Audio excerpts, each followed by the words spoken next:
Se realmente adotássemos o método de Fisher e aplicássemos outro princípio que é frequentemente promovido na ciência, que é o de repetir e repetir os experimentos, acabaríamos refutando qualquer hipótese. Se eu quiser testar o impacto das redes sociais na saúde mental, forçar parte da população a usar redes sociais enquanto outros são proibidos é inimaginável. Nessas situações, o método científico não se aplica. Documentos internos vazados mostram que essas indústrias sabiam dos problemas. Décadas antes dos cientistas saberem do problema. Olá a todos, bem-vindos a este novo episódio. Hoje recebemos Lea Nguyen, matemático e videomaker, com quem vamos falar sobre matemática e inteligência artificial. Olá, Lea, estamos muito felizes em recebê-la hoje. Para quem ainda não te conhece, pode se apresentar? Eu sou Lea Nguyen, sou pesquisador em matemática e informática. Também sou membro do Comitê de Ética da Orange e também membro da Associação Tournesol, que desenvolve soluções digitais e pesquisadores independentes, especialmente sobre questões de inteligência artificial. Ok, então você também tem um canal no YouTube? Sim, é o Science 4All, sim. E então, o que a gente vê nesse canal? Então, é um canal de divulgação científica que, como o nome não indica, nem sempre é totalmente para todos. Eu admito isso. É um canal onde eu gosto de explorar tanto conceitos importantes em informática e matemática, como também todo o aspecto do impacto social, já que hoje em dia o digital está realmente muito entrelaçado com a vida. Sim, vamos retomar essas questões de informática e tecnologia digital. Outro tema bem explorado no canal é o bayesianismo. Então, é curto, na verdade, como a gente poderia resumir isso? Então, o bayesianismo é uma filosofia do conhecimento, ou seja, é uma forma de se perguntar como saber qual é o melhor caminho a seguir para chegar a conclusões confiáveis. E a resposta do bayesianismo é extremamente atraente para um matemático, já que ela se resume a dizer que é preciso aplicar as leis das probabilidades. Então essa é a versão um pouco simples e atraente. Mas quando entramos nos detalhes, é claro que há muitas complicações, especialmente. Sempre existe esse aspecto que é um pouco complicado de abordar, que é um pouco debatido, que é o problema dos preconceitos. Ou seja, no bayesianismo, sempre é necessário um ponto de partida e os dados de observação vão modificar esse ponto de partida. E isso pode dar uma impressão de subjetividade que não é negada por muitos bayesianos, nem por mim. Ou seja, de fato, no bayesianismo, pelo menos segundo alguns, segundo eu, de qualquer forma, o conhecimento depende do observador e, em particular, dos dados aos quais o observador teve acesso. Certo, então. Basicamente, é uma maneira de abordar um problema usando uma abordagem probabilística. É isso. É isso, existe esse aspecto. Vamos insistir na importância de raciocinar com incerteza. Isso é algo que surgiu em 2019 houve. Os estatísticos escreveram, se reuniram um pouco, então, The American Statistician. O jornal quis fazer um ponto sobre as estatísticas a serviço do método científico. Porque existe todo esse debate hoje sobre o método estatístico atualmente predominante, que não é bayesiano, que é baseada no que chamamos de p-valor e na significância estatística, que tem um sentido um pouco particular. E basicamente isso é muito debatido. E teve uma revista que fez uma edição um pouco especial, com cerca de 50 pesquisadores em estatística, que fizeram contribuições para tentar explicar como usar melhor as estatísticas no método científico para evitar principalmente falsos positivos. Há muitos resultados científicos publicados, mas percebemos que nem sempre são confiáveis, principalmente devido a críticas ao método estatístico. E o conselho número 1, que realmente se destaca disso, é aceitar a incerteza. Esse é realmente o principal conselho, é que precisamos aceitar que devemos raciocinar com incerteza. Outro relatório que faz isso extremamente bem são todos os relatórios do IPCC, os relatórios do IPCC. Quando eles tentam falar sobre as ameaças e sobre o futuro, há uma linguagem probabilística que é extremamente marcante. Ou seja, existem cenários que são quase certos, aspectos dos cenários futuros praticamente certos. Existem cenários possíveis que vão, por exemplo, depender muito da transição energética e que, por isso, têm muito mais incertezas associadas. E também há, por exemplo, casos extremos, como potencialmente ciclos de retroalimentação que ainda compreendemos mal, que talvez sejam pouco prováveis. Não temos certeza se isso é um problema, mas não podemos excluir e suas consequências podem ser muito catastróficas. É fundamental lembrar que é preciso se preparar até para aquela pequena chance de 1% das coisas darem muito errado. A lógica de lidar com a incerteza está no centro do balsanismo. Agora, há pouco colocamos o balsanismo em oposição à abordagem clássica das estatísticas. Podemos falar um pouco do contexto e do cenário até agora? Como fazíamos ciência, tirávamos conclusões e descobríamos se algo era verdadeiro ou falso? Sim, então realmente isso mudou muito no século XX, ou seja, antes do século XX, no século XIX, era muito menos padronizado. O uso de estatísticas não era muito padronizado. E no século XX houve um estatístico em particular. Ronald Fisher não foi o único, mas foi realmente ele quem mais estabeleceu o problema da confiabilidade da ciência, de ter um método científico muito padronizado e muito matematizado. E ele há vários princípios. O primeiro, é um dos princípios básicos, é fazer experimentos controlados e, se possível, randomizados. Ou seja, se quisermos testar o impacto de uma intervenção, vamos criar dois grupos. Um grupo no qual vamos fazer a intervenção e um grupo no qual não vamos fazer a intervenção. E vamos comparar os resultados depois, observando o que aconteceu com as duas populações. E o que Fisher dizia é que é muito importante garantir que a forma de atribuir alguém a um dos dois grupos seja aleatória, seja por acaso, para evitar o que chamamos de fatores de confusão. Ou seja, se houver um motivo pelo qual uma pessoa vai sistematicamente receber a intervenção e ela melhorar, depois podemos nos perguntar se foi por causa da intervenção ou se foi porque havia fatores que a levaram a entrar nesse grupo. Então, esses são aspectos muito importantes do método científico. E outro aspecto é que podemos observar que talvez o grupo onde há intervenção esteja melhor do que o grupo onde não há intervenção. Mas vamos nos perguntar, será que isso é apenas devido ao acaso? Será que foi só sorte? Ou será que é realmente algo confiável? Esperamos que isso continue, mesmo se repetirmos o experimento. Então, para poder responder a essa segunda pergunta, Fisher introduziu um método onde vamos calcular um objeto um pouco complicado que se chama valor P, ou que hoje chamamos de valor P, que é um objeto. Então, se eu disser de forma bem grosseira e rápida, é supondo. Se imaginássemos um mundo imaginário onde a intervenção não tivesse nenhum efeito, qual seria a probabilidade de observarmos uma diferença como essa? Basicamente no resultado? Na verdade, isso é a medida do ruído, É a medida do ruído. Mas em um mundo imaginário onde a intervenção não tem efeito, é aí que fica um pouco complicado. Vivemos um pouco isso, mas é preciso imaginar um mundo onde a intervenção não tenha esse efeito. A gente se pergunta o quão provável é ter um resultado tão marcante e se o fato de o resultado ser tão marcante é improvável. Nesse mundo imaginário, a ideia de Fisher é dizer que rejeitamos esse mundo imaginário. Rejeitar o mundo imaginário é rejeitar o mundo onde, portanto, a intervenção não tem efeito. Conclui-se que a intervenção tem efeito. É um pouco complicado, né? É meio que uma ginástica mental, é preciso se situar. Mas isso corresponde um pouco à abordagem de Popper, à filosofia de Popper, onde buscamos refutar uma hipótese. Vamos nos imaginar em um mundo onde essa hipótese é real. Às vezes chamamos de H0, que é a hipótese em que a intervenção não tem efeito. E vamos tentar rejeitá-la, pensando, será que os dados estão completamente em contradição, suficientemente improváveis nesse mundo imaginário, nesse mundo onde H0 é verdadeiro? Legal. E então essa abordagem realmente se tornou ultra predominante nas ciências hoje em dia, é realmente o método básico, especialmente na ciência. Bem, na ciência experimental, na ciência formal é outra coisa, claro, mas na ciência experimental isso se tornou algo super clássico. Mas eu diria que a partir dos anos 90 e ainda mais, bem, agora estamos observando uma crise de reprodutibilidade. Muitos resultados onde concluímos que a intervenção teve efeito ao refazermos o experimento não mostram mais esse efeito.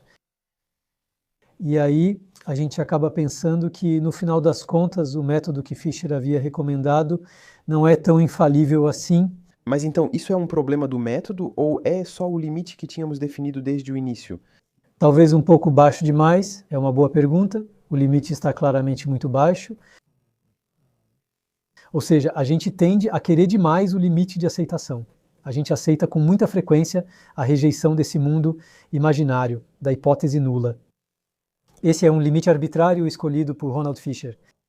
Isso é especialmente verdadeiro em ciências onde o limite é de 5%, ou seja, em 5% dos experimentos em que a hipótese zero é verdadeira, ou seja, a intervenção não tem nenhum efeito. Teríamos chegado a uma conclusão errada, então esse era o limite escolhido por Fisher, que acabou virando uma norma. 5%, ou seja, uma chance em 20, ou seja, se eu fizer 20 vezes um experimento sobre algo em que tenho certeza de que não tem nenhum efeito, mas eu faço 20 experimentos diferentes. Na prática, a gente testa um monte de coisas. Ao fim do 20º experimento, haverá um resultado publicável. E aí, na prática, a gente multiplica os experimentos nos laboratórios de pesquisa. Então, rapidamente conseguimos publicar resultados que são aceitáveis. Esse é um aspecto, mas mesmo além disso, existem coisas mais sutis. E até mesmo na física, onde o limite é muito mais baixo. Na física, podemos fazer experimentos muito mais repetidos. Porque se estivermos nas ciências humanas, fazer um experimento significa pegar um ser humano e tomar o tempo dele. E por isso, muitas vezes, pagar por isso. Além disso, isso pode levantar outros problemas éticos, então acaba sendo bastante caro. Em física, se lançarmos fótons, podemos lançar bilhões, funciona bem. E como temos muito mais dados, em física, podemos baixar muito mais o limite. Mas mesmo em física, quando baixamos muito o limite, ainda existe o problema. Mesmo que seja suficiente lançar 1 bilhão de fótons para atingir esse limite, podemos fazer 20 vezes 1 bilhão de experimentos, enfim. Podemos realmente fazer muitos experimentos no CERN, por exemplo. Há muitas coisas que são observadas ao mesmo tempo, e então aí existe realmente a multiplicidade dos experimentos que foram realizados. E além disso, tem uma coisa mais sutil, que é quando testamos o mundo imaginário, onde a intervenção não tem efeito, na verdade, a gente supõe muitas coisas para que aquilo não tenha nenhum efeito. Também é preciso que todos os sensores, todas as máquinas funcionem como deveriam funcionar, sem outros erros no experimento. E isso na prática. Pode haver muitas perturbações que fazem com que, mesmo nesses casos da física, a gente observe uma taxa de erro que está muito acima do que a teoria deveria garantir. Além disso, há outros problemas, especialmente o chamado pay hacking. É que, na prática, realmente existe um viés de publicação inevitável. De qualquer forma, se temos algo que não é interessante, não publicamos, nem sequer submetemos. E se a gente descobre alguma coisa que não é suficiente para rejeitar uma hipótese, a gente faz um experimento, tem dados, mas que não permitem rejeitar a hipótese. Existem poucos mecanismos de valorização desse trabalho. Então, esses dados acabam se perdendo, os pesquisadores que encontram esse tipo de dado que não é publicável, não têm onde publicar esses dados, e por isso eles acabam um pouco perdidos. E por isso, isso cria um efeito de foco, que dá muito mais atenção aos resultados que são estatisticamente significativos, e isso faz com que esses resultados estatisticamente significativos possam ser manipulados. A gente pode querer, os pesquisadores podem, consciente ou inconscientemente, desenvolver estratégias para multiplicar o número de experimentos, para aumentar o número de valores de P que eles calculam e, assim, aumentar a probabilidade de encontrar algum. Finalmente, uma correta, ou melhor, abaixo do limite. Eles está cheio de mecanismos que são bastante problemáticos, então, por exemplo, podemos demonstrar alguns teoremas bem estranhos. Por exemplo, se realmente adotarmos o método de Fisher, sim. E se aplicarmos outro princípio comum na ciência, repetir os experimentos várias vezes, acabaríamos inevitavelmente refutando qualquer hipótese, porque toda vez que fazemos um experimento, há uma probabilidade estritamente positiva de que ela seja rejeitada. Então, eu faço hoje e não consigo, tento de novo amanhã e assim por diante. Bom, aí pode ser meio bobo dizer que eu mesmo vou repetir a coisa. Na verdade, o que acontece na prática é que não sou só eu que vou repetir o experimento sozinho no meu canto. São exércitos de cientistas que vão cada um testar um aspecto diferente de uma teoria. Basta que uma dessas milhares de experiências ao redor do mundo tenha um resultado estritamente positivo para, em princípio, rejeitar a teoria. Mesmo que seja verdadeira, ainda haverá muitas publicações dizendo que é falsa. Se aplicássemos estritamente o método científico, se sabemos que isso distorce os resultados, por que não implementamos logo ou uma outra abordagem estatística ou o fato de termos métodos de publicação? Algo que também vá no sentido contrário? Existem várias respostas, mas a principal é que fazer boa ciência é extremamente difícil. Por exemplo, existem livros que seguem muito essa lógica que eu às vezes chamo de frequentista, ou pelo menos realmente a lógica popperiana. Já observam que, em alguns casos, experimentos com grupos controlados não são aplicáveis. Por exemplo, se eu quiser testar o efeito do tabaco na população, idealmente eu deveria pegar uma parte da população, aleatoriamente. E eu forço esse grupo a fumar durante 30 anos e o outro grupo eu forço a não fumar durante 30 anos. E no final eu tento medir os resultados. Isso é completamente inviável, do mesmo jeito. Eu não sei se eu quero testar o impacto das redes sociais na saúde mental. É inimaginável pegar uma população, forçar alguns a usar redes sociais e proibir outros de usarem. Nesse caso, o método científico não se aplica, o que já causou muitos problemas históricos. Pierre Fischer era um grande fã do tabaco, ele também tinha contratos com a indústria do tabaco e, estranhamente, ele insistia muito no seu método. Ao dizer que o tabaco não podia ser concluído como cancerígeno porque não foi feito um experimento controlado e randomizado, isso também é uma arma usada pelos lobbies do tabaco. É aí que fica complicado, existe uma vulnerabilidade ao lobby, se eu quiser fazer melhor. Outro ponto é que, se eu pegar o excelente livro todo sobre estatística de Larry Wasserstein, ou Wasserman, desculpe, não me lembro agora, é um livro de estatística bastante clássico que fala muito sobre esses aspectos. E tem uma parte que diz, se quisermos aceitar uma teoria científica, não basta apenas ter resultados estatísticos que a sustentem, se quisermos rejeitá-la, que tentam sugerir que ela é falsa, mas também é preciso explicações científicas, mecanismos científicos que pareçam bastante críveis. E quando a gente lê realmente a citação, que eu não tenho de cabeça aqui, mas quando a gente lê a citação, realmente estão lá as palavras. Eu disse, por exemplo, que parece crível. Não são exatamente as palavras que ele usa, mas termos semelhantes e extremamente subjetivos, sem seguir um método definido. Os melhores conselhos dos estatísticos são sempre os mesmos.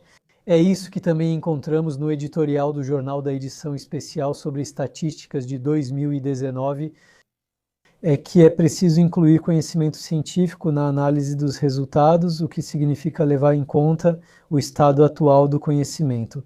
Mas, inevitavelmente, isso vai ser subjetivo, vai ser difícil saber o que realmente é.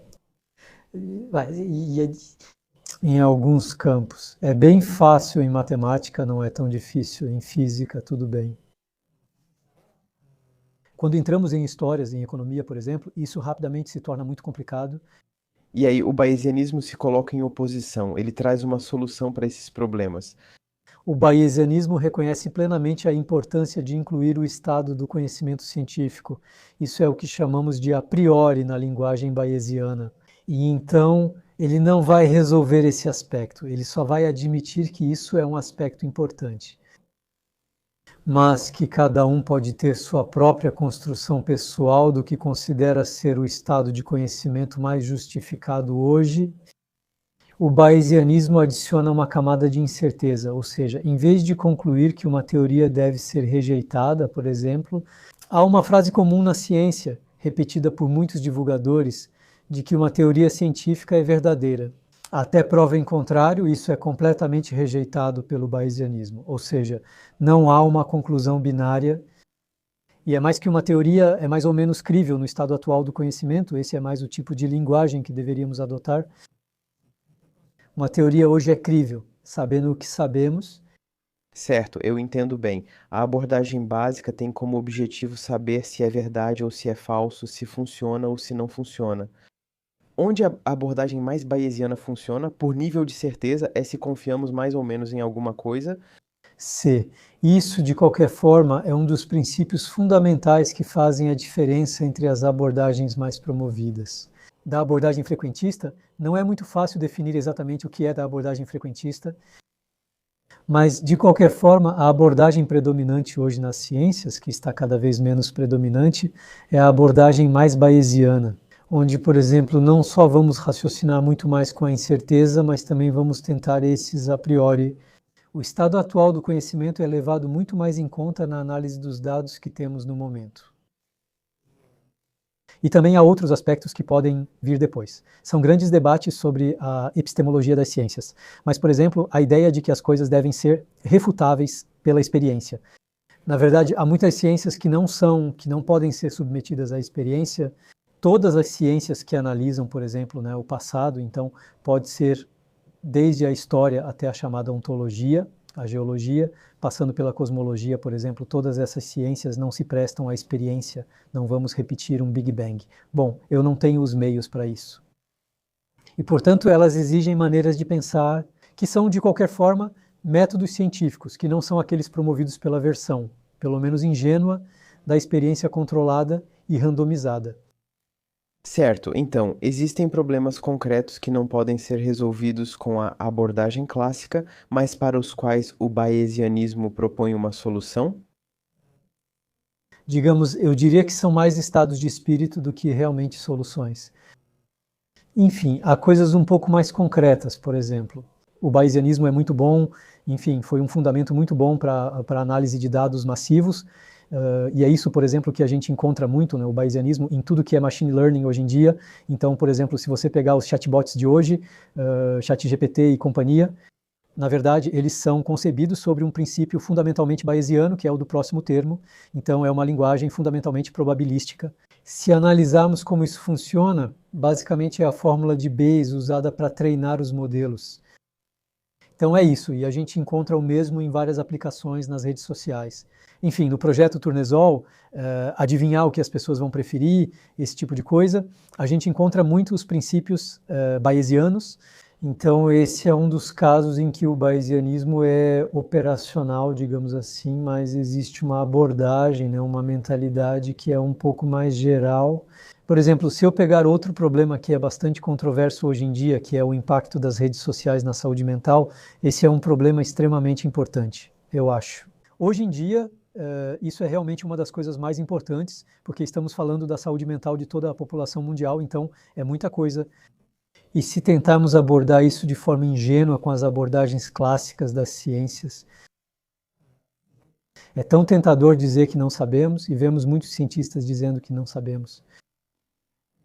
Essa suspensão do julgamento, que está um pouco ligada à frase verdadeiro até que se prove o contrário, nesse caso recusamos raciocinar com a incerteza e apenas dizemos eu não sei, sem julgar. Se nos aproximarmos, adotamos uma abordagem mais bayesiana. Existe mais essa reflexão. Com os dados que eu tenho hoje, como eu atualizo sobre o impacto das redes sociais na saúde mental?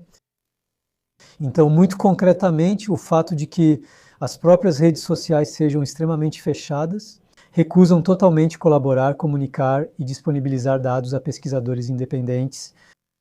Pesquisadores escolhem colaboradores com conflitos de interesse. 1/3 dos artigos sobre redes sociais têm conflitos não declarados. Há um grande problema em torno de tudo isso. Mas isso significa que, ao adotarmos a abordagem bayesiana, o monopólio dos acessos comprometedores permanece, e a recusa em me conceder esses acessos já é, por si só, uma informação. Sob a ótica bayesiana, a chance dele recusar dar seus dados sendo culpado é bem maior do que se fosse inocente. Se ele é inocente, parece que ele compartilha muito mais seus dados. E então, com uma abordagem bayesiana, podemos concluir com muito mais certeza que é provável que as redes sociais tenham um impacto bastante negativo. Aí está um exemplo onde adotar uma abordagem mais bayesiana me parece importante. Considero isso mais profundo do que imaginamos, pois uma abordagem frequentista levanta a questão: é verdade ou falso? Ou seja, em tudo que não é repetível e no que envolve incerteza, como redes sociais, questões climáticas e outros exemplos assim. Ao se abster de tirar uma conclusão, também se abstém de considerar soluções. Porque a gente pensa que, na falta de poder refletir, permanece em uma espécie de status quo intermediário onde não se faz necessariamente muita coisa. Sim, exatamente. Acho que esse é realmente um aspecto importante, eu acho. A maneira mais simples de descrever o bayesianismo é dizer que queremos fazer da linguagem das probabilidades a linguagem do conhecimento. E tudo o que não está nessa linguagem não deveria fazer parte, não deveria ser a nossa forma de falar. E então, realmente, o lado de dizer, eu me abstenho de concluir, não temos elementos suficientes para concluir que isso é ignorar o raciocínio probabilístico. não é adotar a linguagem das probabilidades. E eu acho que isso se tornou muito importante, né? Especialmente em um mundo onde muitas questões importantes não se prestam a experimentos controlados e randomizados. Então, isso é muito interessante. E eu acho que o que pode ser ainda mais interessante é tentar ver como podemos, de fato, colocar essa forma de pensar em prática nas decisões que tomamos. Então, agora chego à parte concreta. Há um problema concreto sobre o qual ouvi você falar no seu canal. É o problema de Monty Hall, um problema para o qual podemos ter uma abordagem bayesiana para tentar encontrar uma solução. Posso pedir para você resumir o que é o problema de Monty Hall? O problema de Monty Hall é um game show que acontecia no Reino Unido, onde então o apresentador era meio que o grande destaque. O apresentador faz o candidato participar de um jogo. E no jogo há 3 cortinas e o candidato deve escolher uma das cortinas. E Monty Hall não vai revelar imediatamente Monty Hall C. O apresentador não vai mostrar direto o que tem atrás da cortina. O candidato teria ganhado criar suspense. Ele vai mostrar uma cortina e o que você precisa saber é que atrás das cortinas, então, há 3 cortinas. Tem um carro atrás de uma das cortinas e uma cabra atrás das outras 2. E então Monty Hall, para aumentar o suspense, vai escolher mostrar o conteúdo de uma cortina e, claro, ele vai escolher. Ele não vai escolher uma cortina onde está o carro, porque senão acaba com o suspense. Ele vai mostrar uma cortina onde estava a cabra e depois ele vai propor ao candidato que talvez mude de ideia.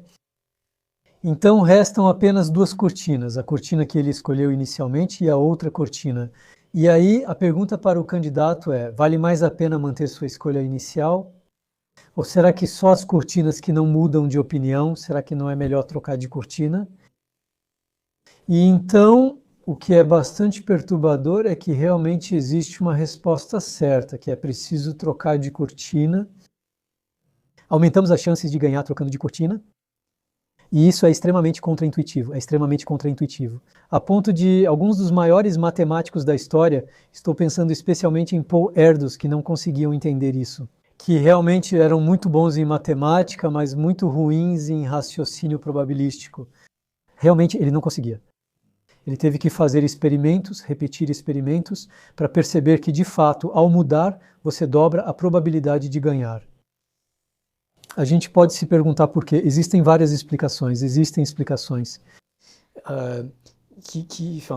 Por exemplo, se você tentar pensar em quais são as situações em que você ganha de acordo com sua escolha inicial, desde o início você escolheu a cortina onde estava o carro, ao trocar, você tem certeza de que vai perder. Mas isso acontece uma vez em 3, porque há 3 cortinas iniciais, então só acontece uma vez em 3. Choisissez dès le début la voiture. Se desde o início você escolher uma cortina onde não está o carro, pense um pouco. Então Montiroli vai tirar a cortina onde não está o carro, nem a que você escolheu. Ao trocar, você ganha o carro. Então, se desde o início você não escolheu o carro, ao trocar, você tem certeza de que vai ganhar. Isso acontece 2 vezes em 3. Então, esses são 2 raciocínios que ajudam a entender por que trocar dobra as chances de ganhar. Mas não é exatamente a resposta que corresponde à lógica bayesiana. A lógica bayesiana é que você não sabia inicialmente. Você tem uma chance em 3 entre as diferentes cortinas. Você escolheu uma, sempre há uma chance em 3. O fato de você ter escolhido uma não muda a probabilidade do carro. Mas, por outro lado, a questão que você, do ponto de vista bayesiano, é como o fato de Montiroli revelar uma das cortinas afeta a probabilidade do carro estar em outro lugar que não o seu, isso é um pouco mais difícil. Leva um tempo para realmente fazer o raciocínio correto, bayesiano. A pergunta que você deve se fazer é se o fato de Montiroli levantar essa cortina, isso era mais provável em um mundo onde o carro estava onde você escolheu? Ou isso era mais provável no caso de o carro estar no meio? Ou era mais provável num mundo com o carro à direita? O carro à direita, isso é improvável porque ele tira essa cortina, porque ele não tiraria a cortina e o carro. E se o carro estivesse totalmente à esquerda, se o carro estivesse no meio, obviamente ele não tinha escolha, ele era obrigado a tirar essa cortina. Por outro lado, se o carro estivesse onde você escolheu, a probabilidade de ele tirar essa cortina é, na verdade, de 1 em 2, porque ele poderia ter tirado a outra cortina. Esse dado mostra que ele tira a cortina 2 vezes mais quando o carro está no meio. Já à esquerda é bem mais difícil de entender. Não digo que seja a abordagem mais simples, mas é a mais correta, pois segue as leis das probabilidades e permite melhor generalização para outros casos. O que significa que cada elemento, cada informação adicional, pode ter um impacto nas probabilidades finais das diferentes escolhas que temos diante de nós. É isso. E toda vez o exercício intelectual que precisamos fazer, que realmente não é fácil, é pensar. A cada dado que eu observo, eu imagino vários mundos imaginários que são prováveis. Será que esse dado é provável nesse mundo imaginário? Será que é provável naquele outro mundo imaginário? Será que é provável em outro mundo imaginário? E conforme a probabilidade em mundos imaginários, é preciso imaginar mundos imaginários onde o dado é muito provável parecerão mais críveis, enquanto os outros serão menos críveis. A cada nova experiência, a gente reajusta então os diferentes níveis de probabilidade. Isso se parece bastante com inteligência artificial em certos aspectos, eu acho. Sim, muito em inteligência artificial, inteligência artificial. Hoje em dia, quando falamos de inteligência artificial, pensamos muito em sistemas de aprendizado, né? Ou seja, sistemas que vão se modificar de acordo com novos dados.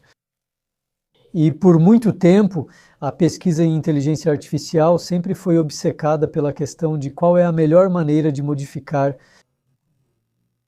a IA e o algoritmo se adaptam a cada novo dado processado. E eu diria que o bayesianismo já respondeu a essa pergunta de certa forma. A resposta correta é usar as leis das probabilidades, mas essa resposta não é satisfatória por outro motivo, que é o tempo de cálculo ser enorme, o tempo que leva para conseguir. É preciso imaginar todas as hipóteses e mundos possíveis, depois calcular a probabilidade para cada um desses mundos imaginários. Na prática, trata-se do número de imaginários possíveis. Bem, na verdade, ele é exponencial, então é impossível considerar todos eles. E mesmo calcular o quanto o dado é possível em um mundo imaginário pode ser um cálculo impossível de se fazer. É por isso que, muito rapidamente também, os pesquisadores em inteligência artificial disseram: precisamos encontrar outros métodos para poder, então, atualizar. É um termo técnico, atualizar os sistemas que estão aprendendo de acordo com os novos dados. E eu acrescentaria ainda que surgiram novas problemáticas que apareceram, que emergiram. Com a implantação dessas inteligências artificiais, surgiram questões de segurança e confidencialidade. Ou seja, normalmente queremos que o modelo aprenda com os dados, mas se esses dados forem maliciosos, se forem injetados por um ciberatacante, por exemplo, eu não quero que isso destrua meu sistema, então eu quero que isso mude meu sistema. Isso deve mudar meu sistema, mas quero que a mudança não seja totalmente prejudicial. Então, isso é todo um campo de pesquisa do aprendizado, em particular da inteligência artificial em relação aos dados envenenados, um campo de pesquisa que estudei bastante. E depois também existe o problema de confidencialidade, ou seja, podem surgir dados confidenciais. Queremos que o sistema aprenda com esses dados, mas sem memorizar ou aprender em excesso. E então isso levanta outros problemas. Como podemos aprender certas coisas sem aprender outras coisas? É complicado, mas são áreas de pesquisa atualmente muito ativas. Eu li um artigo sobre isso, onde aparentemente fizeram perguntas para LLMs como o ChatGPT, mas ao fazer certas perguntas, de certa forma conseguiram fazer aparecer endereços de e-mail, senhas. E então isso é por causa da maneira como o LLM foi treinado. É isso. Sim, então, quer dizer, as empresas, basicamente. Sabemos que a melhor forma de aprender hoje, se o objetivo é aprender sem prestar atenção ao que se está aprendendo. E, na verdade, hoje a segurança realmente, os padrões de segurança caíram em todas as empresas de tecnologia, principalmente em relação à inteligência artificial. E sabemos que esses sistemas são treinados com quantidades massivas de dados que são baixados da internet. E podemos até nos perguntar se não há dados mais sensíveis, por exemplo, se o histórico de conversas no GPT, ou até mesmo e-mails, por exemplo, que trocamos no Gmail.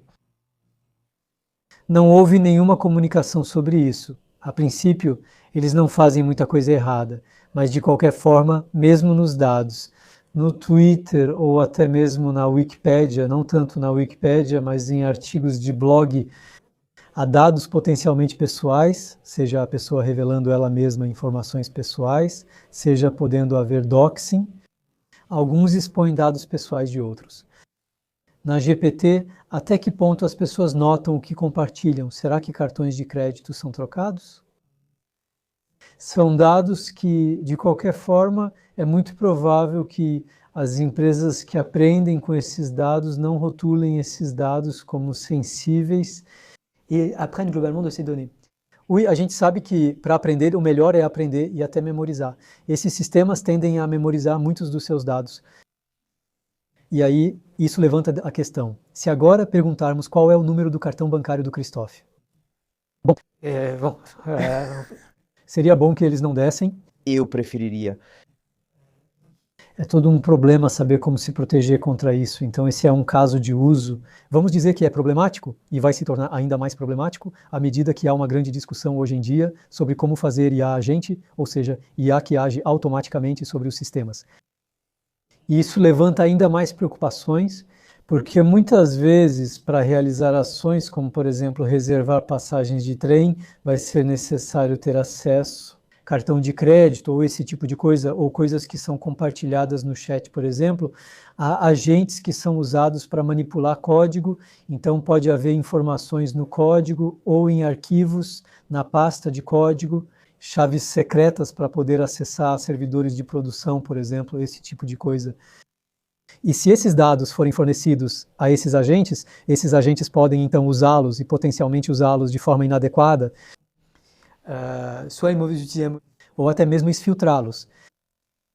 Então há bastante coisa. Por exemplo, hoje em dia existem muitos navegadores agênticos, navegadores web agênticos, e praticamente todos já foram atacados. Então os navegadores web, há muitos segredos que são instalados ali dentro. Eu não sei se você se cadastra em uma rede social ou no seu conta bancária, esse tipo de coisa. Existem segredos e esses agentes poderiam usá-los. E o detalhe um pouco perverso é que eles podem realizar suas ações. Esses agentes podem usar o conteúdo das páginas da web que eles visitam. E se, ao acessarem a página, houver instruções maliciosas injetadas por um invasor, essas instruções podem dizer ao agente, por exemplo, para enviar os segredos de autenticação para um terceiro através de um endereço da internet. Então, isso aumenta muito os problemas de cibersegurança, que são muito sérios. E então, como é que um atacante faz para desviar um LLM, um agente, da sua função básica? O ataque mais utilizado hoje em dia é o que chamamos de injeção de prompt. A ideia é que um agente de IA é basicamente um chatbot, mas com funcionalidades adicionais. A gente fornece um texto para ele e ele vai poder ler esse texto e tomar ações com base nesse texto. E a dificuldade é que isso é muito difícil. E mesmo do ponto de vista teórico, não está claro se é possível para o agente entender a diferença entre as instruções fundamentais que queremos dar a ele ou que o usuário deu. E outras informações que estão no site, por exemplo, né, ou dados que ele visitou, isso contrasta bastante com a cibersegurança clássica. Na cibersegurança clássica, existe um ataque muito comum chamado injeção de SQL, que é uma linguagem de programação muito próxima dos bancos de dados, e a injeção de SQL. Por exemplo, se você tem um formulário onde você digita o nome de usuário e a senha, esses dados eles serão reutilizados depois em uma consulta SQL para buscar na base do site. Se o usuário existe, esse tipo de coisa. Agora, um usuário mal intencionado pode querer tentar inserir no campo de nome de usuário algumas injeções de SQL. Ele pode digitar username e adicionar comandos SQL. E então, além disso, pode buscar na base de dados a data de nascimento de um, o número do cartão de crédito de outro. E se o site for mal feito, essa instrução é exatamente como ela aparece na instrução SQL, que vai permitir recuperar dados no banco de dados para depois enviar a resposta a essas instruções. mas como agora temos muita experiência na área e sabemos que é um grande ataque, há muitos sistemas que fazem o que às vezes chamamos de sanitização em inglês, ou seja, tornar seguro, seguro em francês. Então, a instrução do usuário e assim remover a interpretação SQL disso. E como a linguagem SQL é muito bem feita e muito bem definida, sabemos muito bem como fazer. Infelizmente, para os LLMs, hoje não temos o equivalente, não sabemos fazer a sanitização. Então, o fato de tornar seguro, de instrução, dar um chatbot, é isso que faz com que sejamos muito vulneráveis a injeções de prompt. E então, hoje, com o navegador agente, basta que o navegador, ou melhor, que o usuário, em algum momento visite uma página. Na verdade, não era confiável, pois era controlada por um atacante, deixando-o vulnerável. Na verdade, é ainda mais traiçoeiro do que isso, porque até mesmo os sites clássicos, como o Le Monde FR, por exemplo, inserem anúncios em suas páginas. E os anúncios? É só comprá-los para divulgar a informação por publicidade. Então, até mesmo em páginas tradicionais que a gente poderia imaginar serem confiáveis, existe potencialmente uma maneira para os cybercriminosos injetarem instruções maliciosas. E nós temos meios de defesa contra isso, porque ainda é uma brecha enorme na segurança com as IAs. Sim, então existe um jogo de gato e rato, ou seja, Então, claramente, agora as empresas já entenderam que isso é um problema, mesmo que continuem implementando sistemas. Finalmente reconhecendo de verdade, por exemplo, o Google Anti-Gravity que faz código, enfim, um software para criar código que tem agente. Então, de verdade, eles lançaram. No dia seguinte, o próprio Google divulgou a falha crítica, ou seja, não podiam nem esconder, né? Então, eles estão claramente cientes do problema, isso não os impede de continuar a implantar esses sistemas, mas, e claramente, eles tentam encontrar soluções. Então, eles vão tipicamente dizer algo como: vou tentar delimitar bem a parte que é a página web, por exemplo, que estou visitando, colocando marcadores à esquerda e à direita. No fim, é sempre o problema do gato e do rato. Se esses marcadores precisam ser adicionados, o atacante pode tentar fechar os marcadores. E aí isso volta a ser um texto normal. Então, realmente existe um jogo de gato e rato que é bastante complicado, pelo que parece. De qualquer forma, não há uma prova de segurança como temos para SQL. São linguagens muito menos formais. Enfim, é muito mais estatístico e há menos regras. O que faz com que seja muito mais difícil, do ponto de vista da cibersegurança, colocar delimitações, demarcações. Ainda mais porque, nesse caso, estamos falando de problemas que estão diretamente ligados ao LLM, enquanto que, nesse caso, nos agentes autônomos são espécies de LLM, mas que têm acesso a muito mais ferramentas, muito mais espaço, então podem potencialmente multiplicar as fontes de infecção de vírus, mas também sua capacidade de causar danos. Será que a gente poderia até imaginar uma IA infectada que poderia então se espalhar? Sim, exatamente. Então essa é a ideia, na verdade, a gente tem muito mais. Bem, já existe, por exemplo, né, o Google, que tem um protocolo de agentes para agentes, onde a ideia já é permitir que agentes interajam entre si. Então imagine vários agentes interagindo entre si. Você pode fornecer, você tem acesso a informações, a uma injeção em um desses agentes, você pode dar a instrução para esse agente de repetir para todos os agentes um ataque também, pedindo para que esses agentes, por sua vez, repitam o ataque. Então, são realmente as correntes de e-mails. Faz tempo que não vejo uma, mas na época tinha muito esse lado. Você deve enviar, compartilhar esse e-mail com outra pessoa, senão uma desgraça vai acontecer com você, esse tipo de coisa. E basta que uma pessoa em cada 6 compartilhe esse e-mail 7 vezes para que a propagação seja exponencial. 7/6 a cada vez que é propagada e 300 exponencial, isso atinge rapidamente muitas pessoas. Esse é realmente o lado viral, é realmente a palavra vírus. São realmente as mesmas equações matemáticas das epidemias. E então existe realmente esse problema, né, agente por agente, que hoje em dia está muito longe de ser solucionado. a gente não sabe muito bem como fazer, e por isso também limita. Outro aspecto é que uma defesa clássica em cibersegurança é o que chamamos de compartimentação, com o menor privilégio possível. Ou seja, existem várias funcionalidades em um computador ou em um software e vamos tentar compartimentalizar cada funcionalidade, de modo que, se houver um compartimento que for infectado, isso se limita apenas àquela parte. E então, com os softwares clássicos, ainda restam muitas falhas, mas avançamos muito na cibersegurança com esse tipo de princípio. Alguns tentaram replicar isso com os agentes, afirmando que cada um possui certos direitos. Alguns podem acessar a internet, outros podem acessar os arquivos do computador. E ao compartimentar desse jeito, a gente pode esperar que os riscos sejam reduzidos. O problema é que, como geralmente ocorre, os agentes se comunicam arbitrariamente, dificultando o filtro. Ou seja, impedir que um agente peça para outro agente fazer algo malicioso. Mesmo assim, ele precisava pedir ao outro para agir. Então, é aí que a cibersegurança desses sistemas de agentes fica muito complicada. Ainda mais porque agora o mundo se tornou cada vez mais interconectado. Em termos de IA, é um pouco como o jogo de gato e rato, só que o rato parece estar indo muito mais rápido que o gato neste momento. Também é isso, os sistemas são implantados muito rapidamente e isso não é um problema específico do digital. Em todas as indústrias houve novas tecnologias implantadas, às vezes muito rapidamente.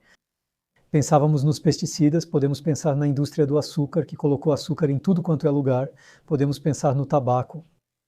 E a regulamentação, já a pesquisa científica, muitas vezes está atrasada. É complicado, a gente percebe que precisa de grandes amostras, sempre chega um pouco atrasado e depois a regulamentação chega ainda muito mais tarde. Então estamos realmente nessa fase. E depois, em todas as outras indústrias, o que foi feito mesmo assim é que existe um princípio de presunção de não conformidade. Ou seja, se você faz um avião hoje, não era assim em 1930, mas hoje, se você faz um avião, o avião não tem o direito de decolar. Para obter a autorização de voo, é preciso, aliás, que você tenha demonstrado que o avião está em conformidade com as normas de segurança do setor aeronáutico. É a mesma coisa para a qualidade da água, para os alimentos, os produtos.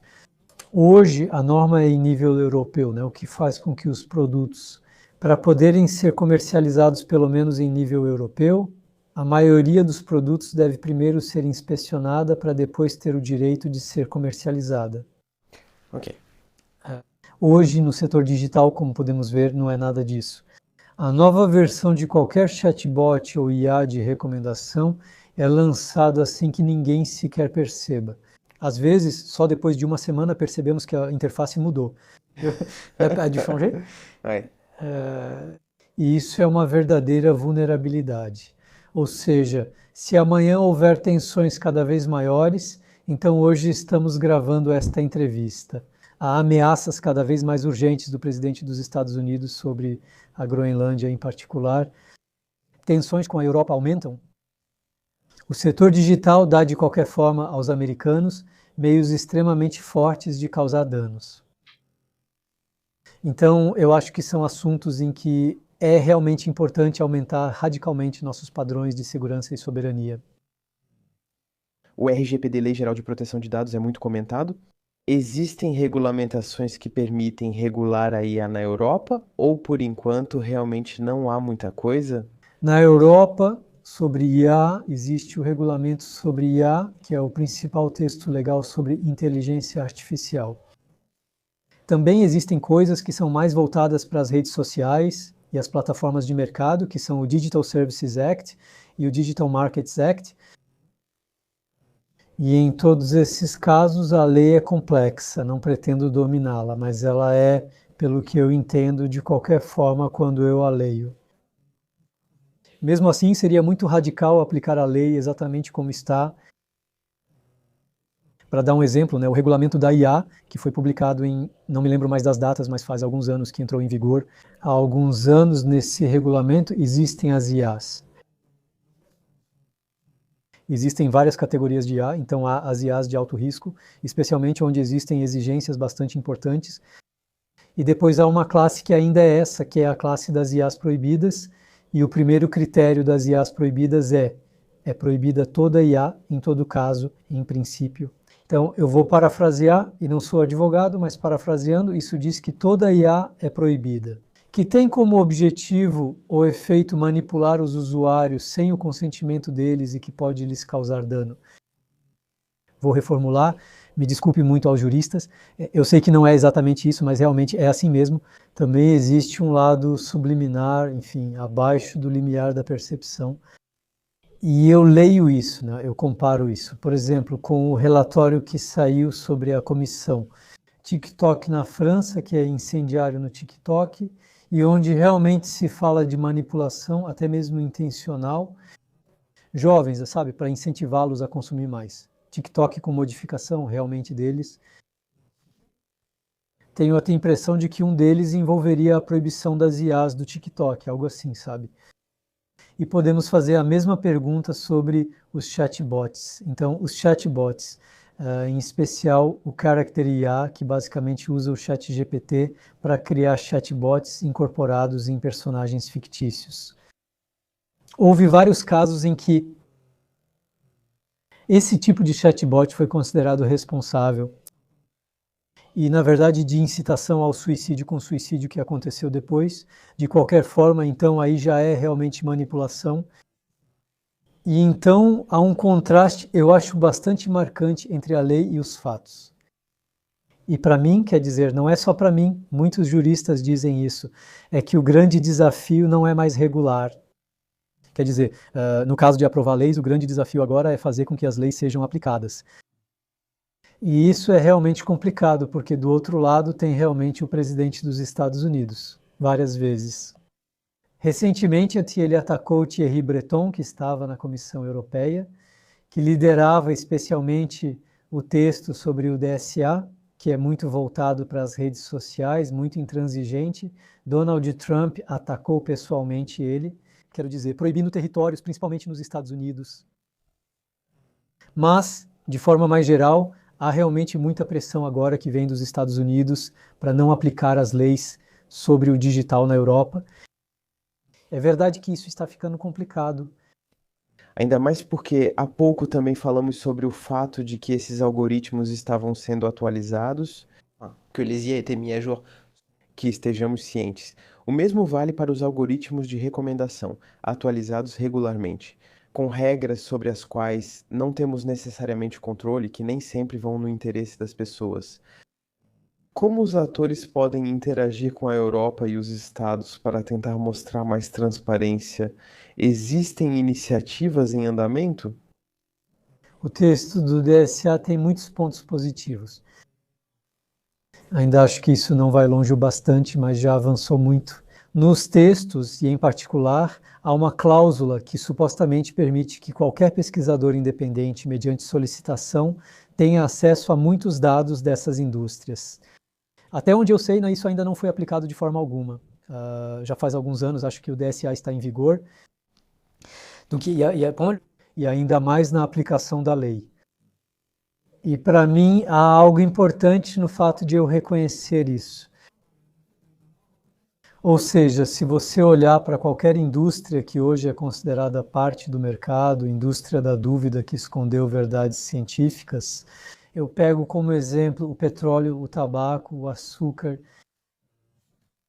Essas indústrias há vazamentos, documentos internos dessas indústrias, de todas essas indústrias que mostram que essas indústrias estavam cientes dos problemas. Décadas antes dos cientistas estarem cientes do problema, então documentos internos que já eram muito comprometedores, e então essas indústrias sabiam disso muito antes dos cientistas. Então aí isso também levanta a questão de qual foi o procedimento que os cientistas seguiram, porque eles poderiam ter sido mais desconfiados mais rapidamente. Não, mas tudo isso, o que é preciso fazer sabendo dessa história? É preciso esperar que não seja diferente na indústria digital, que haja muitas coisas que serão escondidas de nós.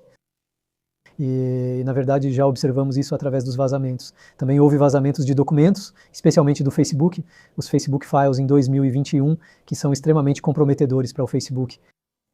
E vemos realmente o Facebook, que finalmente reconhece, através de documentos internos, que o Instagram, em particular, causa problemas de saúde mental muito graves.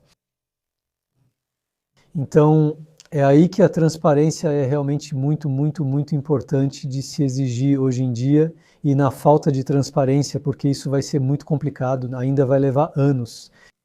Eu acho que é urgente adotar um raciocínio bayesiano e dizer que há uma presunção a se ter, que essas empresas estão escondendo coisas de nós que são muito comprometedoras para elas. E uma das maneiras de explorar isso é inverter o ônus da prova, ou seja, a presunção de não conformidade. E dizer para essas indústrias: vamos considerar vocês como ilícitas até que provem que são lícitas, simplesmente invertendo o ônus da prova. Assim, a abordagem bayesiana poderia ser uma solução para melhorar nossa relação com o algoritmo, incentivando uma postura mais proativa nessa abordagem. Então, há vários aspectos em que isso é interessante. O primeiro é ter essa suspeita de raciocinar com probabilidades, e então eu acho que se a gente passar a raciocinar com probabilidades, sabendo do histórico das indústrias, chegamos à conclusão de que é preocupante que seja tão opaco. Então esse é um dos aspectos. Depois há outros aspectos que são interessantes em relação ao bayesianismo, principalmente. Outro aspecto é raciocinar muito mais com a incerteza. Então vamos imaginar que ele propõe dois mundos imaginários. O primeiro é que as indústrias digitais agravam muito a democracia através da amplificação da desinformação e do ódio. E o outro mundo imaginário, né, onde o impacto delas não é tão grande. Do ponto de vista bayesiano, sempre devemos pensar em probabilidades, então não podemos ter certeza de que este é o primeiro mundo em que vivemos. Mas me parece irrazoável dizer que não há uma probabilidade não desprezível de que realmente há um impacto muito negativo sobre a democracia. E então, sabendo disso, a questão é, se a gente intervém nesses sistemas e reduz muito, por exemplo, exigindo muito mais transparência. A parte deles, investimos bastante em alternativas para um digital mais saudável. Então, isso representaria um custo, mas é um custo que em um desses dois mundos teria muito valor e no outro mundo. Bom, isso teria um custo, mas não é um custo catastrófico. Quando nos imaginamos nesses dois mundos, um tem efeito muito positivo e o outro um pouco negativo. Mas tudo bem, né? E aí, quando a gente pensa com a incerteza depois, a gente olha um pouco para os dois e, no geral, dá a impressão de que é uma coisa boa a se fazer. É também esse raciocínio da incerteza, antecipar os piores casos, mesmo que a chance deles não seja grande. Também um dos aspectos. Muitos, eu acho, ganhariam em pensar, bom, é um pouco o princípio da precaução, de certa forma, mas enquanto houver incerteza suficiente sobre algo ser muito grave, isso já basta para dar muita atenção a esse assunto. Esse é um dos aspectos importantes do negócio. Então, os algoritmos das diferentes redes sociais têm um papel no aumento do conspiracionismo, de maneira geral? Ou seja, a desinformação e a desconfiança que as pessoas têm em relação à ciência e às instituições mais tradicionais? Acho que uma primeira observação a fazer é que existe um grupo que eu gosto de citar, que é o Instituto Videm, às vezes eu os apresento um pouco como o mini IPCC da democracia. Não é nem de longe no nível do IPCC, eles não têm nem de perto os recursos do IPCC. Eles buscam fazer um balanço anual das democracias no mundo, e ele, há alguns anos, ainda havia manchetes, onde era, acho que foi em 2017, algo assim, havia uma manchete, era Democracia para Todos, onde ainda havia uma trajetória positiva da democratização global do mundo. Então, acho que em 2021 era A Ditadura se Torna Viral, algo assim. E geralmente a gente observa, existem vários outros indicadores, por exemplo, indicadores da ONU também sobre a credibilidade das eleições, por exemplo, ou a integridade das eleições, a coerência dos parlamentos, ou esse tipo de coisa. São estatísticas que mostram que ao longo do século XX e no início do século XXI, as coisas realmente estavam indo na direção certa. O mundo estava melhorando de maneira espetacular, se observava que a pobreza no mundo estava em declínio de forma impressionante. E então, a partir de 2012, algo mudou. De 2012 a 2015, as curvas se inverteram. E desde 2012, 2015 é a mesma coisa, também no aspecto sentimental. As curvas se inverteram e seguiram na direção certa, sem mais ditadura, esse tipo de coisa. E então, 2012 é realmente a adoção em massa das redes sociais, é até o dia seguinte às primaveras árabes, no sentido de que por muito tempo, no começo, né, as redes sociais eram realmente vistas como um vetor de democratização e de libertação da fala. Vieram as primaveras árabes, diversos movimentos pró-democracia surgiram no mundo e depois delas ainda mais ocorreram. Uma exploração das redes sociais, não só por ditaduras, mas também uma busca muito maior por lucro, uma proximidade crescente entre as redes sociais e as ditaduras. E aí, correlação não é causalidade, mas há forte correlação entre a adoção massiva das redes sociais e declínio das democracias. Então esse é um primeiro argumento muito importante, porque mesmo que correlação não seja causalidade, a correlação ainda assim aumenta a probabilidade de causalidade. E depois, existem muitos mecanismos explicativos, alguns que são bastante óbvios, como o envolvimento da informação falsa. 10 anos atrás, o que acontece hoje teria sido inimaginável, quase há um ano teria sido inimaginável o que está acontecendo hoje, mas realmente estão acontecendo coisas que são bastante inimagináveis e que estão muito ligadas à disseminação de informações. Há claramente um mecanismo explicativo. E depois? Também há outros sinais que são bastante preocupantes sobre a crescente proximidade entre certos poderes autoritários e as tecnologias digitais. Então, historicamente, eu teria dado o exemplo da China, mas a China usa muito o digital para servir ao seu poder, também central, autoritário. Mas cada vez mais vemos isso também nos Estados Unidos, onde Donald Trump reuniu na Casa Branca todos os tipos de líderes da tecnologia. E então, mais recentemente, houve 2 dirigentes da OpenAI, um dirigente da Palantir e um dirigente do Facebook, que foram nomeados tenentes-coronéis do exército americano. Então, isso mostra que hoje o digital está muito próximo, ou pelo menos grande parte do digital está muito próxima de um poder autoritário. E será que haveria outras abordagens, outras maneiras de fazer esses algoritmos funcionarem, pelo menos os algoritmos de recomendação que vemos nas redes sociais, para evitar esses problemas, talvez abordagens mais democráticas? Sim, tem um caso que eu gosto muito de citar, que é bastante espetacular, é a Gendarmerie Nationale. Na França, acho que foi em 2009, então, a Gendarmerie Nationale disse que não deveria depender de um país estrangeiro. E então eles deixaram a Microsoft e lançaram o Ubuntu, que é uma distribuição Linux derivada do Ubuntu. Um software livre que hoje é usado pela Gendarmerie Nationale desde 2009. Isso custa menos e é mais eficiente para a Gendarmerie Nationale. E, acima de tudo, eles não dependem dos americanos caso queiram realmente prejudicar gravemente os exércitos franceses. Hoje em dia, eles têm muitos meios bastante preocupantes para conseguir isso, então é possível. E o principal é que é software livre, ou seja, o código é totalmente baixado e está na máquina com atualizações. E tudo isso pode ser feito de forma... Não dependem de códigos obscuros, opacos, fornecidos por um fornecedor, de quem podemos nos perguntar se ainda é um aliado. Lá nos próximos anos, existem inovações que esperamos nessa área? Sim, em nível europeu também há iniciativas para ter um software livre, né? Então é o EUOS, que também é derivado do Linux. Então essas são iniciativas que estão crescendo em tudo que é plataforma, redes sociais e tudo mais. Existem muitos protocolos e soluções que são livres e de código aberto que foram desenvolvidos, especialmente o protocolo Activity, PubTube, PixelFed. Existem várias soluções BUSC que são baseadas em software de código aberto e protocolos de código aberto. O que é interessante, especialmente no caso do BUSC, é que eles buscaram segmentar, porque o software livre e de código aberto, ou seja, pode ser reutilizado por qualquer pessoa. A licença não é restritiva e é de código aberto, ou seja, podemos ver o código e modificar ou pelo menos analisar.